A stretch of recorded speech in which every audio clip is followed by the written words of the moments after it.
Session I think it was wonderful in the sense कि हमें लगता था कि हम काफी हद तक सही चल रहे हैं, बट जो एज इट इज ये स्ट्रेस वाला पॉइंट आया तो यहाँ तो हम फॉल्टर कर ही रहे थे। और इनफैक्ट बच्चों के साथ क्लोजनेस काफी बड़ी है। बच्चे डिपेंड, मतलब हमारी सेशन होने के बाद वो हमसे पूछते थे नाउ आज क्या किया आपने, and they were so excited. In fact today I was on a video call with Myra and she said mamma, अब मैंने कहा आज हमारा लास्ट सेशन है, बस खत्म। तो मैं कहा अब कुछ भूल मत जाना आप उसमें से।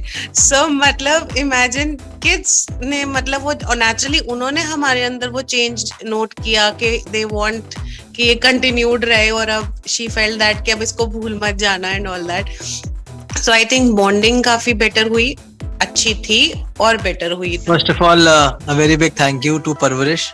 I still remember speaking to Sushant in the first place कि सुशांत आपके दो दिन के बाद it feels that we are 60-70% dead, you still think we need it, and he very in a very subtle manner the way he says कर लो, it will help. I said okay, let's go ahead.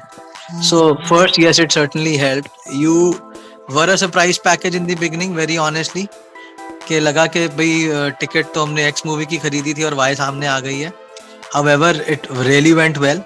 I couldn't ever for a minute feel that it is not Sushant and it is Manvi. It is, I mean, you so well became a parent to all us parents. So thank you for being a parent.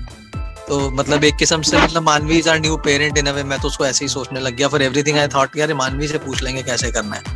Thank you so much मानवी. मैंने बहुत कुछ सीखा इससे. सबसे first तो अपने आप को ही जाना, अपनी फीलिंग को समझा कि हम क्या चाहते हैं, अभी तक हमें यही नहीं पता था.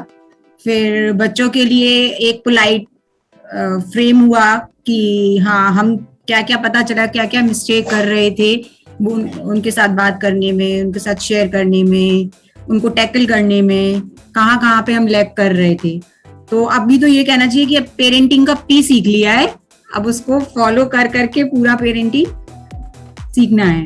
वो कंपैरिजन मोड और वो सारी चीजें, इनफैक्ट जो मुझे लगता है कंपैरिजन में एज सच पर से किसी बच्चे को किसी के साथ करती नहीं हूँ. ऑल्दो इनसाइड मुझे लगता था when Sahana wasn't reading well कि उसकी एज के सारे बच्चे तो अच्छे से रीड कर रहे हैं, कहीं मैं ही तो नहीं लैग कर रही, क्या मेरा एफर्ट उसमें कम रहा, उसकी राइटिंग इम्प्रूव नहीं हो रही, इज इट मी. तो वो रहता था, बट आई नेवर ऑनेस्टली मैंने बच्चों पे कभी वो नहीं निकाला.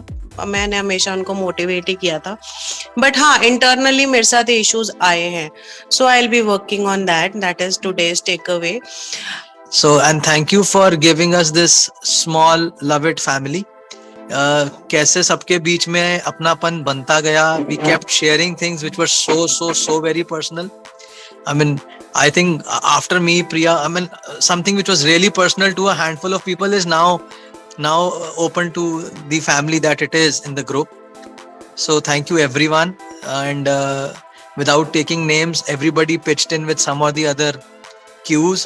So बहुत अच्छा लगा. It was really relatable and we really had a great time. Tips ध्यान में रखकर ही उन पेरेंटिंग में को फॉलो करना है आगे, जिससे एक बॉन्डिंग बने, बच्चे अपनी शेयरिंग करना शुरू करें, उनके इनर व्हील में घुस पाए हम.